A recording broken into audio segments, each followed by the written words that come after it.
Greetings, ladies and gentlemen. Welcome to the 6th episode of the Tempcast. Today I'm joined by Eric, How do you do, fellow kids? and also special guest Steven. Hey everybody, how's it going? And they call me the Alan John. And tonight we're starting the episode with the biggest event that happened this week in gaming. An event so big it shook the gaming world. I don't think anybody really expected this at all. I don't think anybody really thought this was even a possibility, but it somehow happened and it's official. Kirby Fighters 2 has been announced for the Switch after being leaked like a couple of hours before, and Nintendo just announced another first party title for the Switch out of the blue.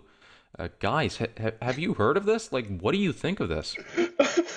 I'm sorry, you got me so good with that. That is definitely the biggest news that happened this week, for sure. I'm excited. Yeah, I've been playing it so much I haven't been keeping up with the news. I don't know anything else that's happened in the industry this week, honestly. Yeah, I mean, Nintendo has been surprising us a lot lately with their, surprise announcements. Paper Mario was announced on Twitter, I think. Yeah, that's what it was. Yeah, now Kirby Fighters 2, a sequel that everybody was waiting for, I think. Those of you who have been living under a rock, the first Kirby Fighters game came out on the 3DS a long time ago. I don't remember when. I think it's 2014, yeah. And just out of the blue, Nintendo announces finally a sequel. And I've been looking at the gameplay videos of Kirby Fighters 2, and let's just say Mr. Sakurai or whoever's in charge of Smash Brothers, they should look out because, Kirby is now the main competitor of Smash, I guess you could say. So, yeah. Did anything else happen this week? No, I don't think anything else happened this week, right? Like I said, I've been playing a lot of Kirby Fighters, but I heard something about Microsoft getting a new studio, but I haven't looked into that much. Do you guys? We should probably Google it. Just Google it real quick, see if you can find anything about it. Yeah, I'm doing that right now, and I think who's Zenimax? Have you heard of Zenimax? Okay, wait, It must be some indie or something. Zenimax. Who owns Zenimax? I mean, what does Zenimax own? Okay. But Oh, Bethesda. Bethesda. Oh no. Yeah. Well, guys, we've been trolling ya. Yeah, that's right. We've been trolling you this entire time. Oh, we knew. That's right. We gotcha. We gotcha. You got. Yeah. Well, the thing is, we know about this, and we were preparing to say a lot. Does anybody want to start voicing their opinion before I voice mine? Because I got a lot to say. Well, the only thing that I really want to say first is just to clarify to anybody who is confused, ZeniMax, they're the parent company of Bethesda Software. Yeah, Softworks. So, this is basically Microsoft buying, Doom, Elder Scrolls, Fallout, Wolfenstein, all that stuff. So that's what we're talking about. Yeah, it's not only Bethesda as a developer, but Bethesda as a publisher as well. So Prey, a few other big things. But yeah, you kind of hit all the big ones. Doom and Fallout and Elder Scrolls being the main. It's just amazing how, like, only 3 weeks ago, Microsoft wasn't even a competitor. No. It really wasn't. Everybody was making fun of Xbox and the Series X looking like a I don't know even what it looks like, a big rectangle. The fridge or the monolith or Like saying, oh, well, they delayed Halo, so what's even the point? Like, why even get an Xbox at launch for what? For Gears Tactics? Come on. But recently, in the past couple of weeks, with the Series S announcement and price reveal, and with this acquisition, this generation is going to be very interesting. Very. Like, I could have said 100%, like 99% sure that PlayStation 5 was going to win this generation by the quantity of exclusives and quality of games and sales, but now I honestly have no idea. If Microsoft really goes with taking all those IPs and making them Xbox console exclusives, but still releasing them on PC, PlayStation is going to have a very tough time with exclusives. I mean, Sony would have to, I don't know, buy out all Japanese developers. Like some people speculated, just they should buy out Konami or at least their gaming subsidiary and acquire all those IPs. Even that, I think, wouldn't be enough for Sony to compete. Yeah, maybe. I mean, it would maybe in Japan, but yeah. I'm still of the mindset that Microsoft doing this isn't necessarily going to mean most of the games published by Bethesda or developed by them are going to be Microsoft and PC exclusive. I still think that a lot of them will end up coming to um, other systems, especially whatever Sony's systems are in the future. That's just what I think. Microsoft would be very stupid to allow the next Elder Scrolls to come to PlayStation 5. That's what I think. I mean, what's the point? $7.5 billion for this acquisition. That's at least 3 times as more than Minecraft. I mean, Mhm. I don't know what that says about the value of Minecraft being just one game, and it's like a third of the price of all these studios and all these IPs.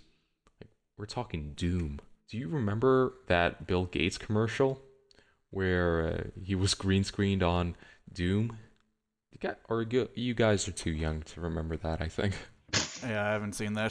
Microsoft now owns Windows and Doom. That's It's huge. Just for the record, I do want to say on the subject of exclusives, Phil Spencer has said that they're going to be evaluating whether or not things will go to other consoles on a case-by-case basis.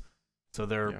kind of avoiding the subject already because they already have a lot of first-party studios that they've bought up recently, and it is kind of just random whether or not they release those games on other platforms. Obsidian's games have mostly been on other platforms, I believe, but nothing by Rare has, nothing by 343, obviously, or I think Compulsions has been coming out on both. They own Double Fine, and Psychonauts is coming to everything. Same with In Exile and Mojang, obviously, with Minecraft. But then, say they bought Ninja Theory, and the next Hellblade game is only going to Xbox and PC. It's really kind of a mixed bag, and I don't see any pattern in there to figure out what's going where. I'm glad that you brought all that up. And clearly, Deathloop and Ghostwire Tokyo are still going to come out first on the PS5 before it moves over to other platforms. Yeah, they have said they're honoring that timed exclusivity. Yeah, it totally makes sense.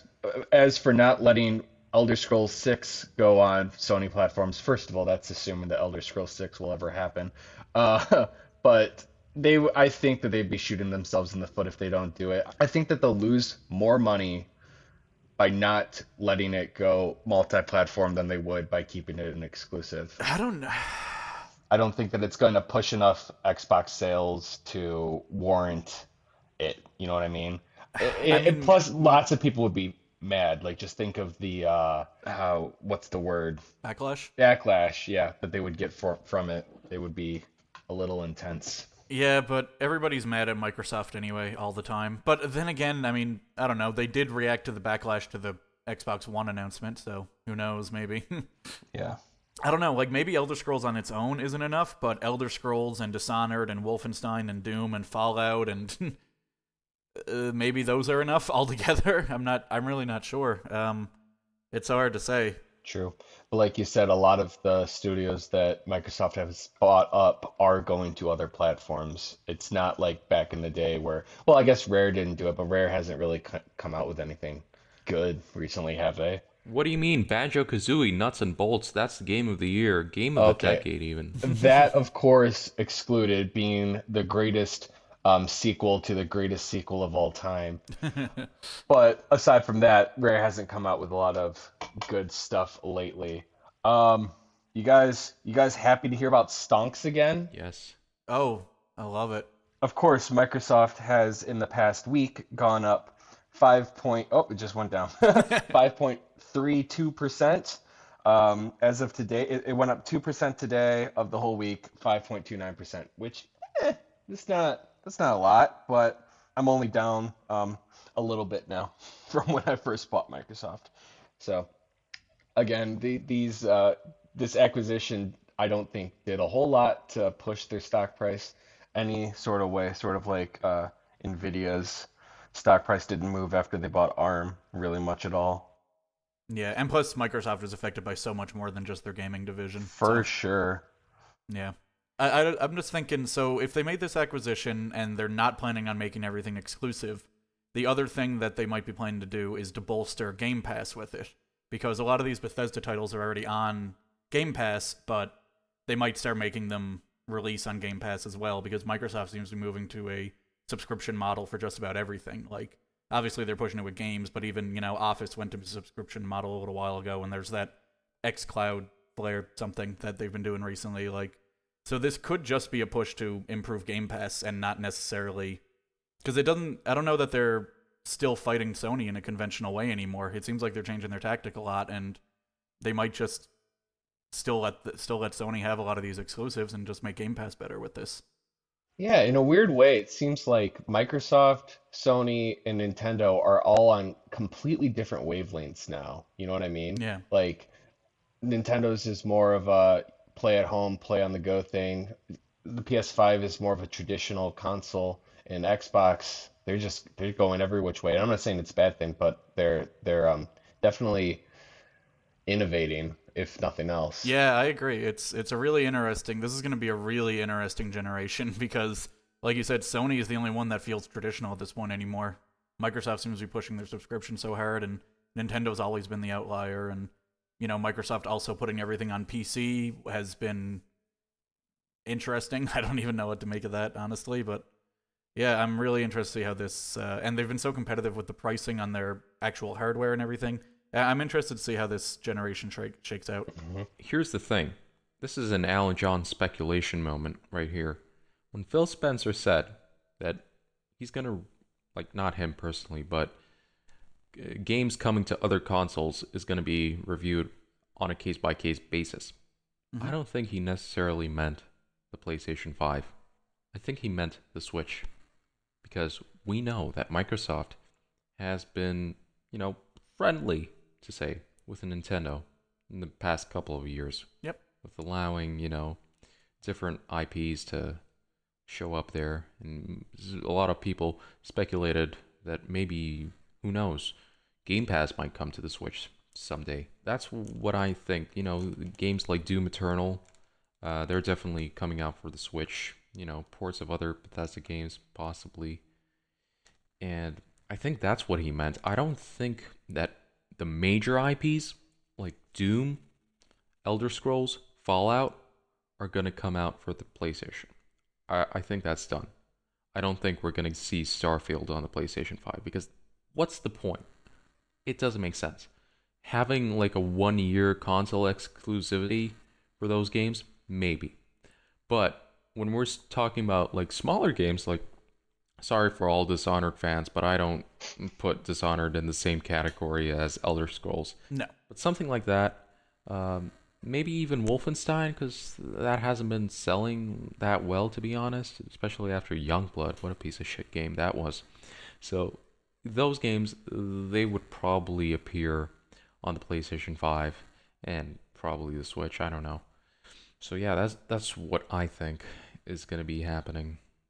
And once again, the Game Pass library just got like 3 times bigger in terms of quality. Yeah, that's the big thing here because these will. I mean, no doubt they'll be on Game Pass day and date with their releases. Yeah, I don't know. It's I'm really still hung up on whether or not these are going to be exclusives or not. It's so hard to figure out right now. I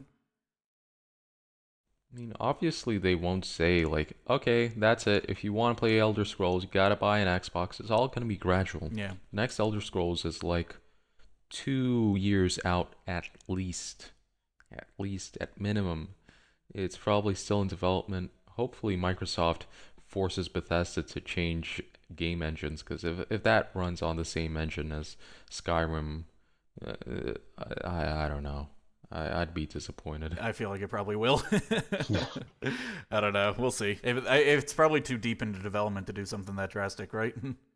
Then again, who knows?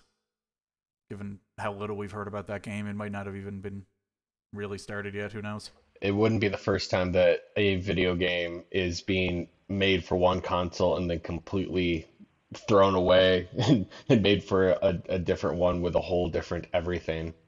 So, Yeah. that's true.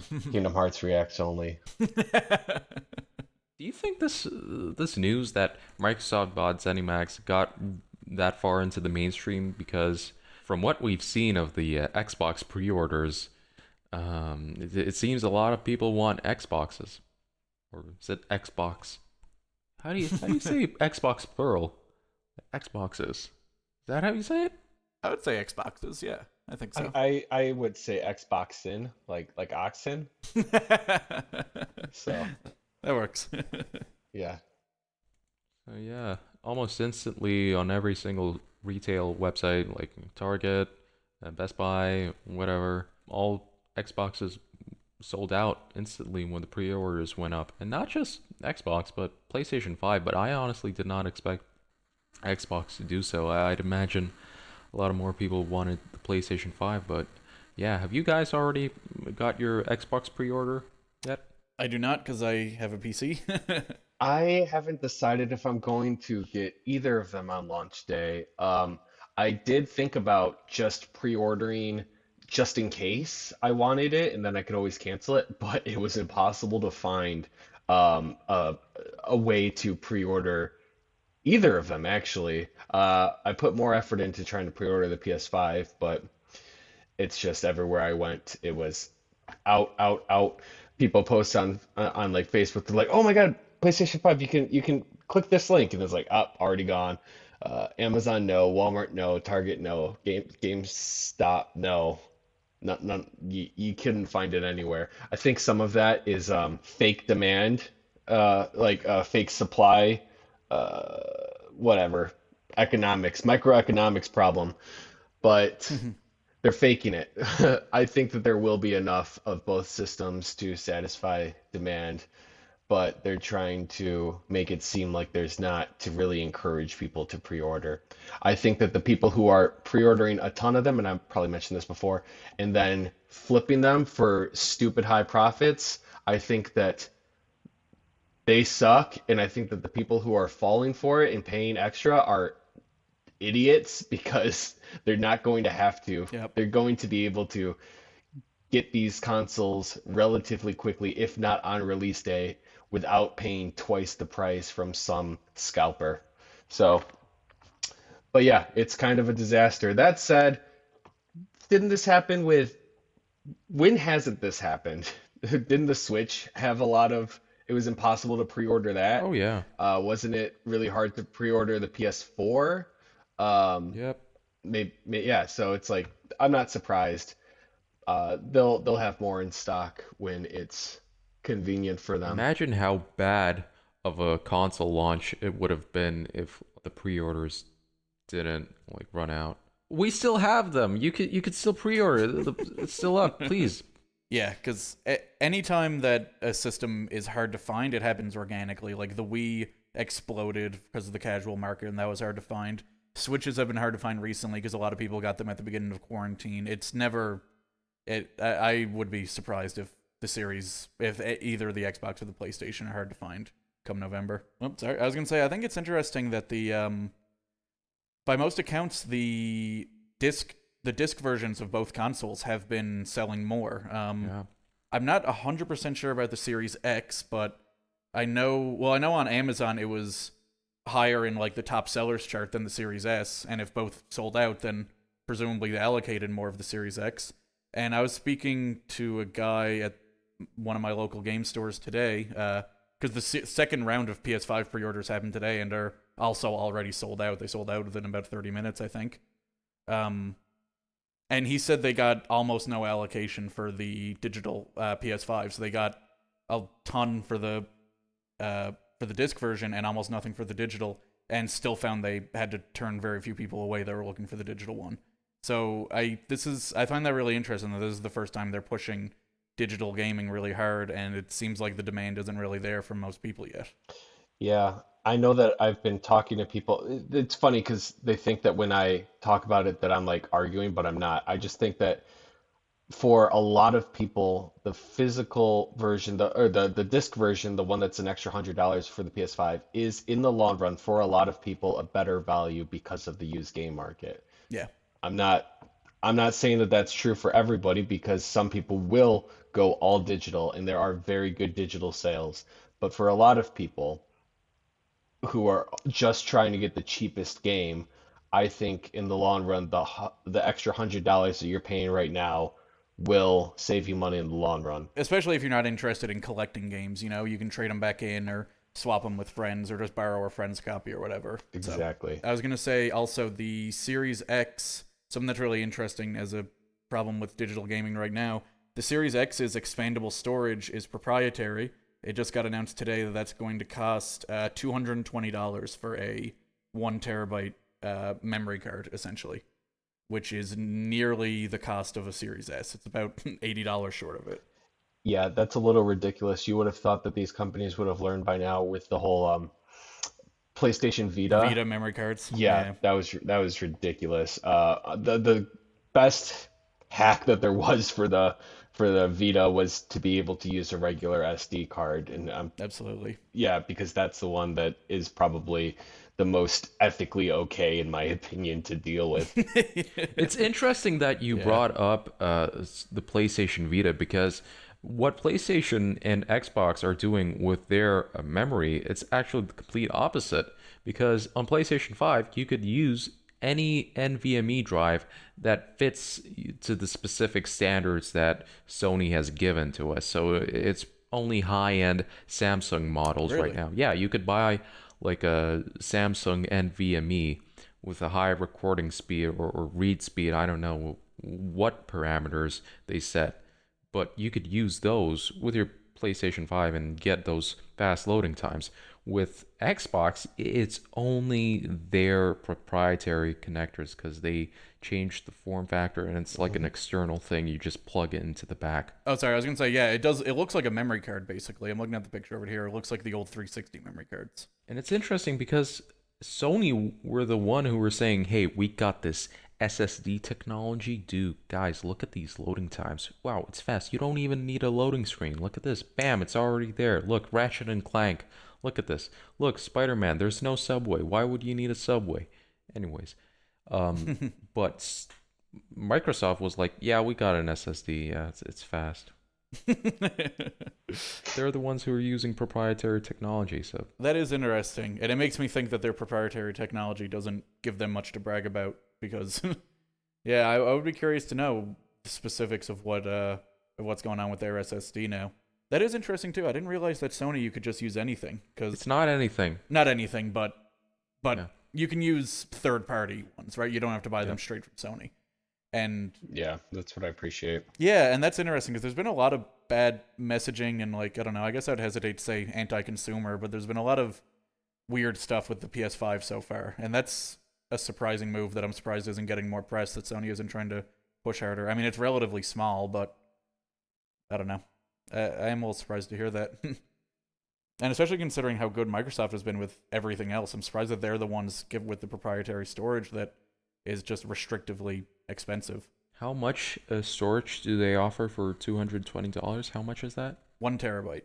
That's actually comparable to market prices for NVMe SSDs because those are pretty high end. I'm not sure about that. Let me double check. Yeah, I don't think that's Because I true. bought an NVMe for my PC. It was 1 terabyte, and I want to say it was 190, and that's Canadian, so probably closer to 150 American. Okay, well I'm gonna search it on Amazon.com. So yeah. We got some cheap ones for $105, 1 terabyte, and we got a Samsung one, a 970 Evo for 168. That's the one I'm looking at too. Yeah. Yep. Yeah. So Maybe it's the size. Maybe because these are long, a little bit longer than the ones in Xbox. They're just, yeah, but the fact is, all of the money that Microsoft will get from expanding their storage goes right to them, as opposed to Sony. Well, a lot of the times you will get a Sony one, but you would also get a Samsung one. You can get whatever you want. You can pull one out of your laptop and put Yeah. it in. hypothetically, So, if you have a really yeah. nice hard drive in your laptop. Yeah, right. Yeah. That is such a yeah. I'm still kind of blown away by this announcement. I only saw this right before we started recording, but the hard drive, it's really weird. You know what? It's tangentially related to what we were talking about, and it was when you brought it up, sort of. But it's interesting that the Xbox, you have the Xbox Series X and Series S, right? So clear difference between the two. But in the future, when we're talking about the different types of PlayStation 5s, you just have to say disc one and Yeah. discless one. It's just, it seems weird because they're both called the PlayStation 5. There's no way to like tell, easily say the difference unless you're saying discless and Yeah, disc. disc. What about PlayStation 5 digital and the other one's just PlayStation 5? You know what? Get out of here with your logic and facts. Yeah, but returning back to the topic of pre-orders, actually, and what you said about the naming, I think I read this. I don't know if it's true, but when the Xbox Series X and S went on pre-order, the sales of the Xbox One X and One S soared up by 747%, and Yeah. that was proven to be misleading. Like, it's not necessarily that the sale amount went up 747%. It's just that it went up in ranking by 747%. Gotcha. Still, that's a big jump. Like a couple of hundred of kids are gonna be very disappointed this Christmas, unfortunately. And very confused when their box arrives in the middle of September. Yeah, yeah. I remember we sort of mentioned this at the end of the podcast a couple of weeks ago, where it's like, oh, you're a mom, you're buying an Yeah, Xbox. Which one do you get? And you're like, you're gonna get the cheapest one because you don't know the difference between an Xbox One X and an Xbox Series Yeah, X. it's so stupid. Like, it really why? is. Are there any other letters in the alphabet? Just make an Xbox Y. Yes, exactly. Um, just Oh speaking no. of the bad, just I don't know, the bad PR, the bad naming schemes, everything they've been doing with these, like, just the horrible communication. Is it weird to either of you? Like, I can't quite remember from the last console cycle, but we haven't seen any like UI features on this. We don't have a super clear idea of how the backwards compatibility is actually going to work in terms of like how easy it is to access and stuff like that. Like, is that normal for a console generation like this? Because it feels weird to not have any of that info about what 6 weeks, 7 weeks out from release. Well, it was really easy last console generation because PS4 was like, yeah, we're just PS4, and Xbox One was like, yeah, we're just Xbox One. Like, Yeah, that's true. because you couldn't play 360 games at launch and you couldn't play the other ones either for Sony. So you would have to reach back to the 360 and PS3 generation. And of course, though I wouldn't put any weight into what Sony tried to do with the PS3. Yeah. Plus, that was physical backwards compatibility. That was just pop the disc in and you're good. Yeah, so we're in uncharted waters right now. Uncharted. Hey, oh, Ah, got him. ah. Yeah. I don't know. It's just it feels weird. It still feels like we know very little about these. I mean, we were saying this a few weeks ago before we knew the price and the release date, but even still, it just feels like we're kind of in the dark on these boxes. I'm really curious to see on release day to get firsthand reports from people about what these things look like. Speaking of bad messaging, too, that Miles Morales Spider-Man game has more and more information keeps kind of leaking out about that, and it's such a confused, weird message they're sending with that game. Where originally people didn't know if it was a full sequel or an expansion pack, and now it turns out that it's an expansion, and you can buy it with a remastered version of Spider-Man on PS5. But Spider-Man is also on the backwards compatible PS4. But if you buy the remastered one, you can't bring your cross saves over now, and it's also not getting its own physical release. You can only buy it in the special edition of Miles Morales. And what else? I don't know. There's just everything about that whole game has been really confused, and it's kind of one of their like big marquee titles. And I don't know. I just don't understand why it's so hard to communicate these things effectively.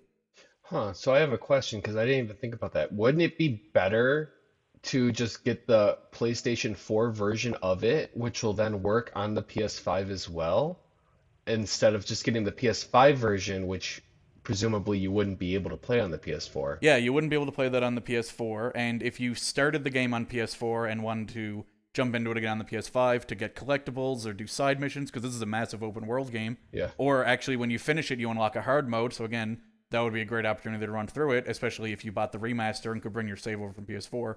You can't do any of that. So it's actually kind of a better value to just have the PS4 version.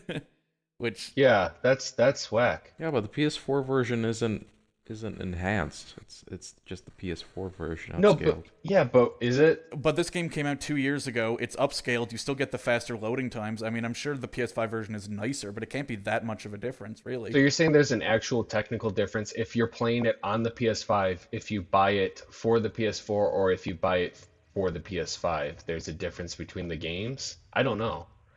I Um, believe some of the textures have been textures and models have been, I don't know, redone, enhanced. I can find the specifics. I know I was reading about it a little earlier, but yeah, and again, it's so strange that you can't buy it on its own. You can only buy it as part of the special edition of Miles Morales. I guess because they don't want to confuse, because presumably with the backwards compatibility, you can buy PS4 games from your PS5. So maybe they didn't want to confuse that, but you know, it's another interesting thing. So I'm a trophy hunter, as you guys know, because I talk about it a lot. But yep. if I wonder if it's going to have a different trophy list between the PS4 and the PS5 versions. And also, completely unrelated to that, I wonder if the PS5 will have a way to track your trophy progress like Xbox has had since the 360, where it's like, oh, you have to kill 300 people. On Xbox, it'll actually say how many you've killed and how close you are to getting the trophy, whereas on PS4 and 3, you just gotta kind of guess. Hope there's an in-game tracker, or yeah. Yeah.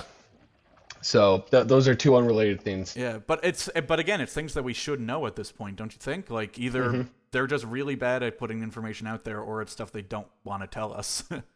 Exactly. I am okay. So Spider-Man features upgraded art assets that were built to take advantage of the PS5's new hardware. Characters are better looking thanks to improved skin, eyes, hair, and facial animation. Ray trace reflections, ambient shadows, and improved lighting will also be seen in a more densely populated city, while the draw distance has also been improved. So that's what's new in the PS5 version of Spider-Man. I mean, it sounds nice, but it's not a huge deal, especially since the PS4 version is going to be upscaled And cheaper. and cheaper, and you can start playing it now, and then in a few months when you get your PS5, you can go in on hard mode or to collect trophies or anything. Yeah. I don't know, and I know it's not. I mean, the response to this cross save thing is a lot of people are like, well, what remaster has ever had cross save? And sure, but most remasters aren't on backwards compatible systems for games that came out 2 years ago. Exactly. you know, like I mean, if they remaster, when the Shin Megami Tensei Nocturne remaster comes out on Switch, I'm not going to expect to be able to use my PS2 save, but I think I should be able to do this for what's it called, for Spider-Man. Yeah, I'm thinking of Grand Theft Auto 5, for example, whereas you can play it on the PS3 and you can play it on the PS4, and they have different trophy lists, but you can't play your PS3 version on the PS4, so that makes more sense. But if presumably you could play your PS3 version on the PS4, then it's like, oh man, so I don't know. That's confusing. Yeah, and even GTA 5, people were a little upset about that they did it only a year after the initial release, and rightfully so, I think. I mean, that was a bit Yeah. foolish. And now it's coming out on the PS5, so how does that work? Yeah. Oh Can I God. cross save with my PS3 version of Grand Theft Auto 5? Yeah, bring in all the hacks. Hopefully by the back half of 2021 they'll have that sorted out. Hmm. I still can't believe that game's that far away. Yeah. Speaking of 2021, everybody has a streaming service now. Microsoft has xCloud. PlayStation has whatever it has. I don't know what it is. Is it PlayStation Now? Yeah. Is it PlayStation Plus? Is it Both. PlayStation Network? They have Who knows all of the those hell it things. It's confusing. You see? Come on. What is this? Like, I want to get a subscription to the PlayStation streaming service. What is it? Is it PlayStation Now? Do I need PlayStation Plus for that? Come on. They're different things. Sony, Yeah. come on. although there is now the PlayStation Plus collection, which gives you some games but not the same ones as PS Now, and you can't stream them, but maybe they're the same and maybe they're not. Who knows? Sorry, I'm still annoyed by all this messaging garbage. Go on. Google decided to jump in with their Stadia. That's been doing real well. Ever heard of all those new Stadia exclusives they have? Yeah, me Yeah, neither. Stadia is definitely a financial success. I'm just so happy for Google. Good for them. What's the Google stock on after Stadia? After Stadia, I don't know. All I know is it's not doing so well. I can't say Google's not doing hot because they're they are doing hot. It's down 10% this month though. Ooh. Yeah. probably due to this next announcement. It's going to cripple Stadia. Exactly. And what would that announcement be? How will they ever survive after this? Because Amazon, Jeff Bezos himself, announced their own streaming service. And no, it's not Twitch. It's a game streaming service called Luna. It comes with its own controller. It's going to be coming out for iOS and all the Fire systems, I suppose, as well, and on TVs. And yeah, it's got some games. And does anybody care about this? Eh, no. It's the little bit that is out about it right now. It seems a lot more accessible than Stadia did, because you can use DualShock 4 controllers. I believe you can use Xbox One controllers. Whereas I think Stadia, you had to use their proprietary controller, right? Yeah. You could Yeah, also use and the Switch Pro controller on this too. oh, cool. And yeah, and this does have its own controller for people that don't already have one. But again, the fact that you can do that is really nice. It's not getting any exclusives right off the bat like Google was, which says to me Amazon isn't trying to be competitive in the main, console marketplace the way it seemed like Google kind of was, and then they gave up right away. It's neat. It's a cool little system. It's also very cheap. It's $6 for early access people. $6 a month, I should say. But I don't know. I mean, it's cool, but it's not. But the things that are cool about it are the reasons it's not really important. It's not shaking things up. It's not doing anything new. It's not trying to disrupt the market. I do want to say I kind of like the look of the controller. It looks very similar to just any Xbox controller, but it's only $50, and it apparently has Alexa built into it. So you could just tell it to play a certain game and it'll play it. So that's kind of neat. Maybe it's the fact that I don't know. It looks like a cool controller. It does. It looks all like the Switch controller actually, Yes, yeah, but with some cool lights around the sticks. Yeah. yeah, more like a Switch controller. But I don't think that this is for me. I'm not gonna say it's a bad thing though. I They recommend a minimum internet connection speed of 10 megabits per second, which is fine for some people, but also like impossible for others, depending on where you live. But that's just that. There's nothing you can really do about that. Yeah, that's always going to be an issue for streaming. Yeah, streaming is definitely in its early days, but I'm starting to think that that's really w- the way the games are going to go, even though we're really hesitant on going in that direction so far. Yeah, people definitely are. Like we were saying about the, Series X and the disc version of the PS5's outselling. It doesn't seem like people want to give up on traditional physical media yet, but It's just a matter of time before they have to. it's we're going that way. Yeah. One thing I do want to say about this also, and this goes back to again confused messaging. I don't 100% understand their pricing structure because so with Google Stadia, you had to have a monthly subscription and you had to buy your games piecemeal. With this, I can't find anything official saying that you only need to pay the subscription service, except there's a tweet from Jason Schreier of Bloomberg. Most people, I think, know who he is, saying that you get unlimited access just for your monthly subscription. But I don't see that on the official Amazon page. But he also, and it's here on the Amazon page also, there's a Ubisoft channel coming at some point that if you subscribe to that in addition to the Luna, you get the ultimate editions of the other games with DLC. So I guess the base game is going to be on Luna, and then if you subscribe to the additional Ubisoft channel for an unknown price, you'll also get the DLC. I don't 100% know. Yeah. And again, that could start to add up really quickly if Luna stays that cheap, but you need to subscribe to additional channels.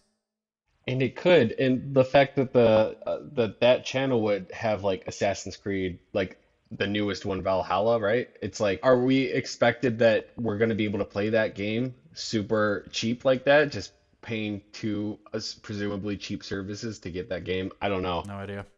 I will say, actually, so they have a little graphic here of some of their games. Valhalla and Watchdog Legion are listed here. Hmm.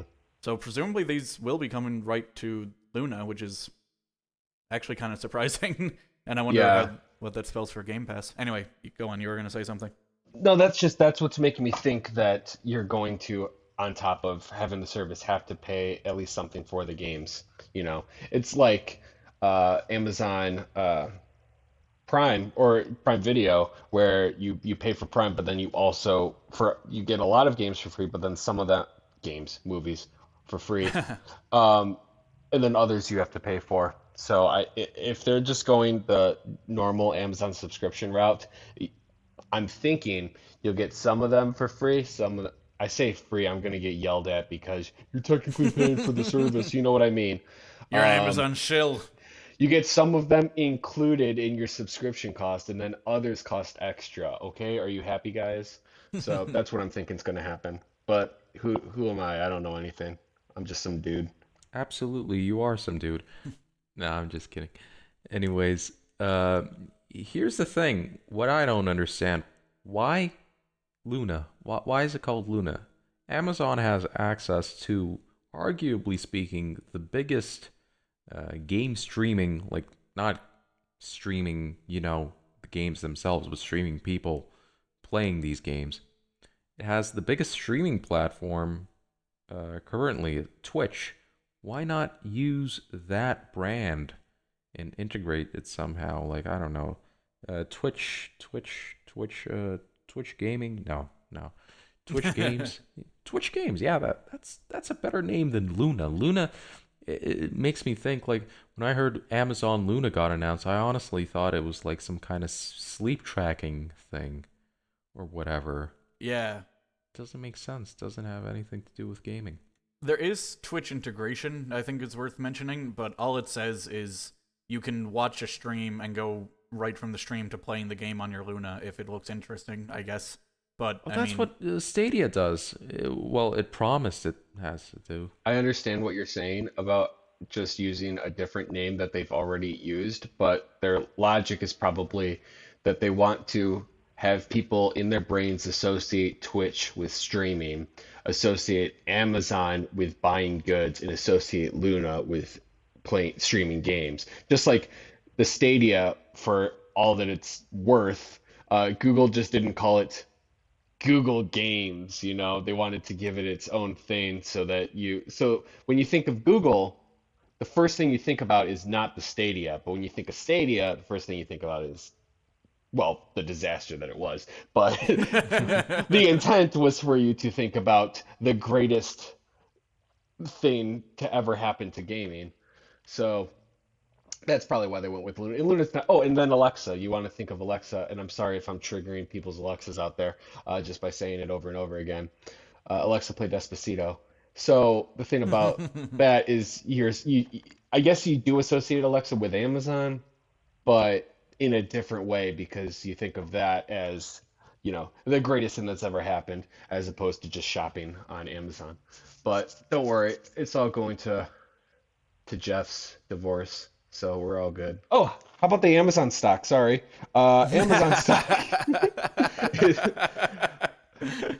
has has gone up 6.21% in the past week, which is pretty cool. Though it's still down 9% this entire month. So Amazon, where's my money? I've made 22. Oh, never mind. I lost 30 cents. As I was talking, I have gone in the negatives with Amazon. Crap. oh no, Oh I well. didn't like you. What are you gonna do? That's it, bye. I was gonna say just about them not associating Amazon directly with the Luna brand. It does. I mean, it's got the Alexa integration. It's got the the Firebox integration. It's called Amazon Luna the same way Google Stadia was called Google Stadia and not just Stadia, right? Like even on their own page, they refer to it as Amazon Luna. So it seems like they are kind of trying to keep that association front and center. Whereas with Twitch, like I don't know, I forget that Amazon owns Twitch a lot. They don't really push that as part of their thing, at least as far as I know. Yeah. Well, you also call it the Amazon Alexa. Um, Yeah. so, I mean, I don't think they want you to think that it isn't related to Amazon. They want you to know that it's related to Amazon. They just want you to know that it's not Amazon Shopping or Amazon Prime or Amazon Prime Video. You Right. know, Yeah, that makes sense. Yeah. That's fair. I'm not saying maybe it's a bad decision. I'm just trying to guess their logic. Yeah, no, that makes sense. Hey, there is a little thing on the FAQ here. I missed this about the Ubisoft channel. It says the Ubisoft game channel will include new and favorite titles from Ubisoft, including Ultimate Edition versions for select titles. So the Ubisoft one, I guess it'll have new games and exclusive ones there that aren't on the base Luna channel. It won't just be Ultimate or DLC editions. So I feel like the Ubisoft channel might be really expensive based on that, or at least relative to other streaming services if you're going to be getting new games. Probably. Hey, do you know if is there an easy? I've been really wanting to play Metal Gear Solid lately. Do you know if like you'll be able to play that on Amazon Luna? Because if not, I literally don't know any other way to play it right now. Does anybody have any ideas? Well, Eric, you're in luck because Actually, Eric, you're not in luck because these games released on GOG and they're horrible, awful versions of them. I'm sorry to interrupt you, but I cannot let you tell him that's the way to play these games. I'm mad about these. really? Oh yeah. Did they not Yes. like do I don't know, updates to them to make them playable? Are they like the original ports to PC? Yep. And they are compatible with Oh Windows no. 10, and that is about it. There is. Wait, so is MGS2 still broken without a patch? Yep. And in Oh fact, no. the patch that's out there is the instructions on how to install it are written for people who are installing it off the disk originally released. So I tried to install it literally like while we were setting up this recording, and I couldn't get it to work. I didn't spend a ton of time at it. I'm sure there'll be a way to make it work with the GOG version, but it's not immediately obvious how to do so right now. We should back up a little. We kind of jumped into this. So Metal Gear Solid 1 and 2, and Metal Gear for the MSX released on GOG today. We'll start with the good news. I'm really happy that they're on GOG because I'm passionate about DRM free stuff. I'm really weird about that for some reason. And that's really the only good news. Metal Gear plays fine. The MSX version, that was ported to Windows at some point, and that plays fine. Metal Gear 2, also on the MSX, never had a Windows version, so that wasn't ported because Konami didn't want to do anything new. And Metal Gear Solid 1 and 2 have notoriously broken PC ports that maybe they ran fine back in the day, Metal Gear Solid 2 definitely didn't. Maybe the first one did, I'm not sure. But they're pretty much unusable right now, and all GOG did was make them compatible with Windows 10. They're still all the same issues, including controller support being a pain to get working, that there were back then. That's legitimately disappointing. I honestly thought that they at least added fixes to the game to make them work on modern hardware flawlessly, or at least controller support or something. But no, I Yeah. guess they just found some old EXEs, changed the flags in order to allow it to run on Windows 10, and that's it. That is pretty much it. Yeah, honestly. Yeah, because X input wasn't a thing back when these ports happened, so you can't just plug in an Xbox controller like you can with pretty much any other game playable on PC nowadays. You can get some controllers working, I believe, but it is a bit of a pain. There are fan patches out there. Like I mentioned, the MGS2 one I'm not an expert at this stuff. Maybe other people will know how to install it. It wasn't immediately obvious to me, and the steps that I tried didn't work. I'm sure that'll change over the next couple of days if you want to look into fan patches. The MGS1 fan patch, I don't want to direct people on how to find it, because the main one that I could find is actually just MGS1 with the fan patch already installed, so that's more convenient, but it's also more illegal. Actually, there's a better and a little bit more legal fan patch for MGS1. I don't know if you heard of it. It's called wait, let me find it. EPSXE.exe. It's a PlayStation 1 emulator, and Yep. it runs like MGS1 flawlessly. If you want to run it, you could like with a one-to-one experience of the PlayStation 1 at the same resolution with scan lines. You can do that. It runs flawlessly. Even a potato can emulate a PlayStation 1. So that's how I played it. I couldn't get the Windows version to work, so And if you don't know how to use EPSXE, you could just look up my 6-year-old video where I'm a freshman in college explaining how to oh my God, that's 8 years ago. Jesus Christ. Where I explain oh how wow. to Christ, you're old. do that. Yeah, oh my God, I'm so old. I forgot. Yeah, so if you can't figure it out, just look me up, HMU. So yeah. Slide in Subscribe to my DMs. YouTube. Yeah. You'll find it on YouTube, or not. You'll probably find some newer one. Before we get too far into this, we should also mention that there was a collection of Contra and Castlevania games released on GOG by Konami today. It's I believe it's $6 for the first 3 Castlevania games and Contra 1 and the NES port of Super Contra. I don't know why it's not Super Contra, but it's the NES port version of it. Those also apparently don't work very well. I haven't had a chance to test them myself yet. But there was a comment saying that I believe I can't remember what it was, if they were based on an arcade version or the NES version. But, there's some issue. Let me see if I can find it. So yeah, basically the emulation just doesn't work very well. There's sound issues. It's like they're playable and they're fine apparently, but you're gonna have a better experience emulating them or even buying the versions that are on Steam, which apparently emulate them very well. I don't know why this is so hard for Konami. I really don't understand what's the logic. I mean, if I'm paying money to play these 40-year-old games or however old they are, I expect the best possible experience. Just give me at least good performance and scan lines. That's all I'm asking for. That's it. Maybe widescreen support. Maybe. I don't know. It might not be possible with these kind of NES games. But literally, just open RetroArch. Just load up any NES core and, legally obtain a ROM by buying a used copy and dumping it. Yeah. And you get an infinitely better experience than what is offered. Yeah, it really does. It really, really does. It's baffling, to have to turn to morally and legally gray areas to get a better experience than paying for it. Yeah. And I mean, these collections are cheap. I mean, I guess I'll give Konami that, but they didn't put any work into it.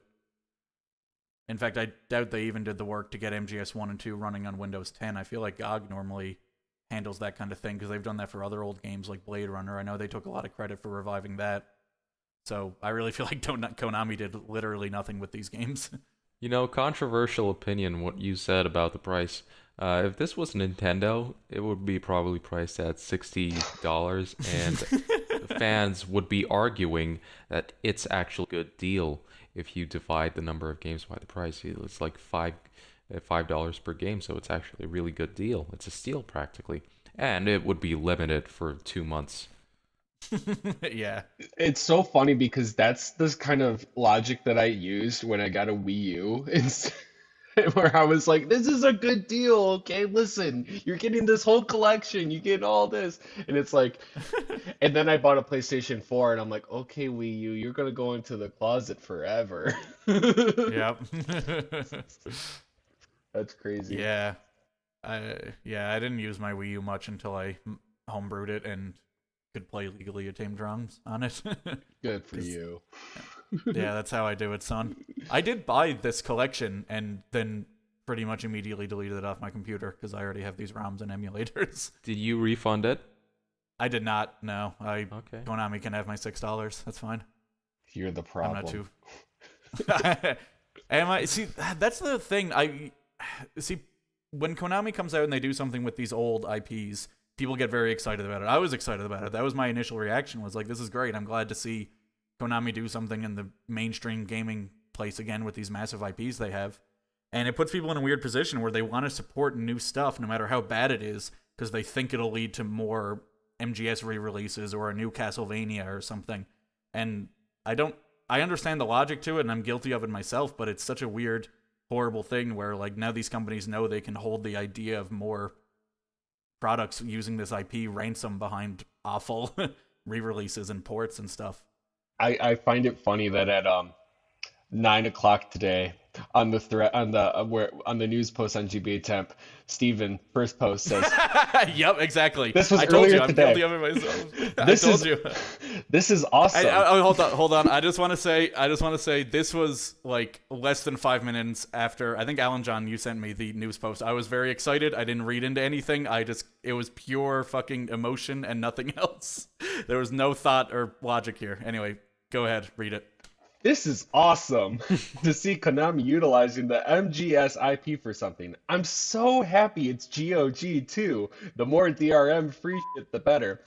Skip to several hours later, Alan John's trying to talk to me about my awesome segue, by the way. And you're like, all right, shut up. It's garbage. It's like, oh my God, it hasn't been very long. No, it hasn't.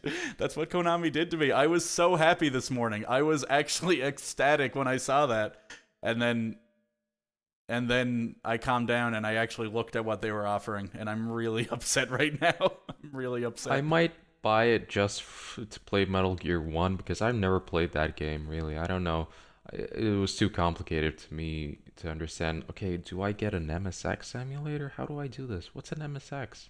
How do I... What? Yeah, I don't know what the best way to play Metal Gear 2 is either. Because like I said, that was never on Windows or DOS like the first one was.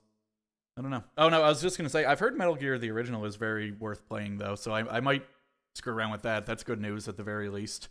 And that's the cheapest of the bunch. I think that's $5 on its own, which is a lot for a fucking game from 1987. There's just one thing I want to add, and it's a very unfortunate opinion I have because it's going to upset a lot of people. But yes, we have indeed heard of the rumors about Metal Gear Solid 1 being remade for the PlayStation 5 as an exclusive, but I hate to break it to you, it's very likely not happening, and I'll explain the reasons why. Reason number one, MGS1 already has a remake. It's called The Twin Snakes. It's for GameCube. That's reason number one. Reason number two is that there is no source for this. Like, the source for this news is basically a YouTuber who said, hey guys, I got a source. MGS1 remake is coming for the PlayStation 5. And coincidentally, this came out right after the Microsoft Zenimax announcement went out.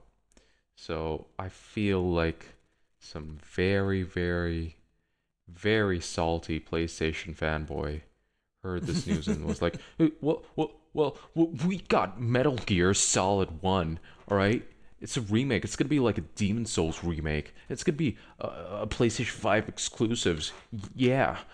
So there's that. And unfortunately, third reason, it's Konami. Konami doesn't give a shit. Like, they'll rather remake the entire game's cutscenes and put it in a pachinko machine before making like a real game.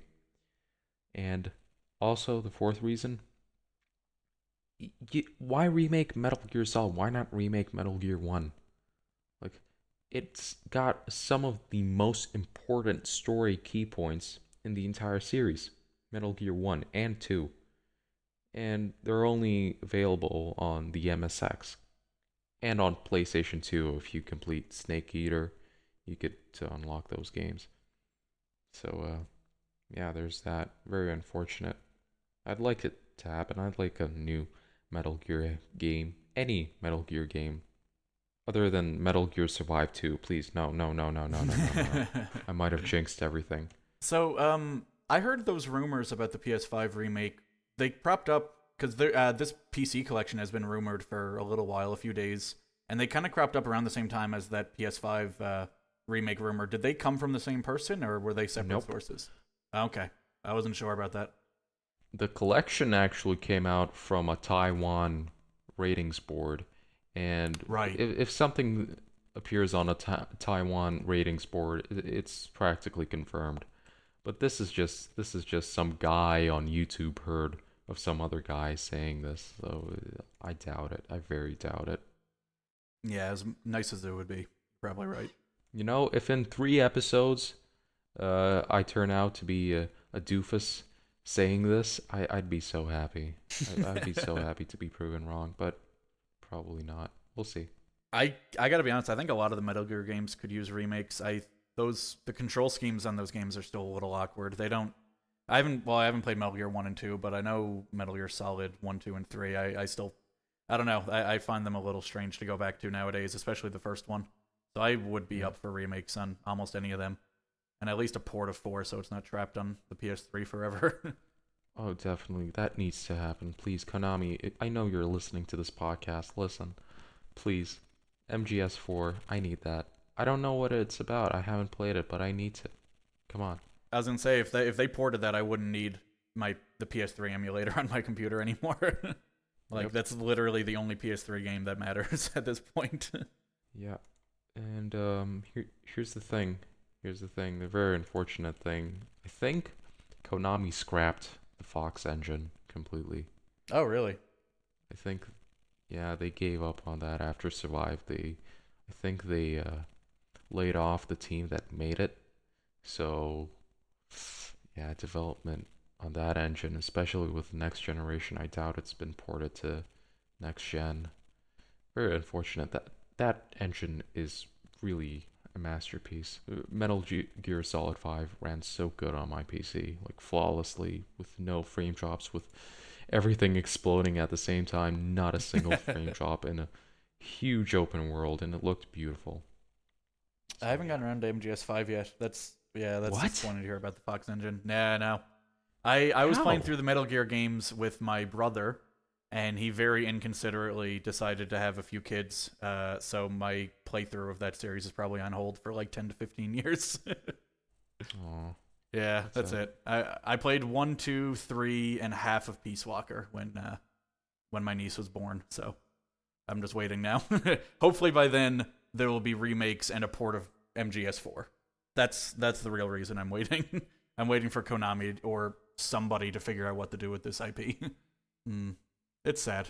I was gonna say this remake of the Tempcast, I think, is Metal Gear Solid, boys.